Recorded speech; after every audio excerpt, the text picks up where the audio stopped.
Students, आज हम आपको कंजक्शंस में समझाएंगे एज वेल एज का यूज़। एज वेल एज का अर्थ होता है साथ ही। Ram as well as Ravi speaks Hindi. तो इसमें जो सब्जेक्ट है उसके अनुसार ही वर्ब का प्रयोग होगा। तो राम के अनुसार speaks.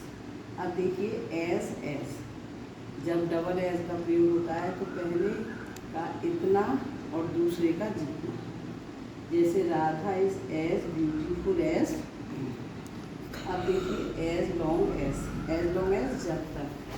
Rani lives here as long as Hema lives here. अब देखो जैसे यहाँ पर है Rani lives here as long as मन जब तक Hema lives here. Therefore so दोनों का प्रयोग इसलिए के अर्थ में होता है Pravesh works hard so he gets success.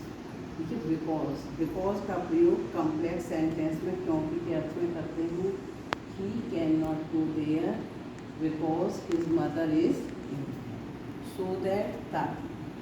देखो Preeti works hard so that she will get good marks.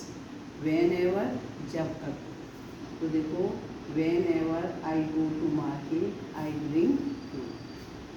Like wise इसी तरह। Likewise Krishna I also go. अब देखिए ट्रांसलेशन में विल हैव टू और शैल है।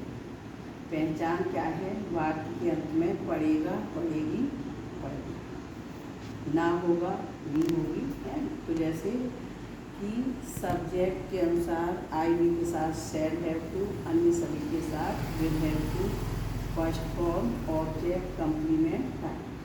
तुम्हें पाठ याद करना होगा। You will have to learn the lesson. अब नेगेटिव है, जैसे हमें वहाँ नहीं जाना पड़ेगा। जैसे तुम्हें पाठ याद करना पड़ेगा तो you will have to learn the lesson. हमें वहाँ नहीं जाना पड़ेगा तो we shall not have to go. Interrogative में WH वर्ड के बाद विल शैल सब्जेक्ट के अकॉर्डिंग। फिर अगर नेगेटिव है तो नॉट हैव टू और फर्स्ट फॉर्म। जैसे क्या तुम्हें पाठ याद करना पड़ेगा तो यू के साथ विल, तो will you have to learn the lesson. अब देखो उसे क्या करना पड़ेगा तो what will he have to.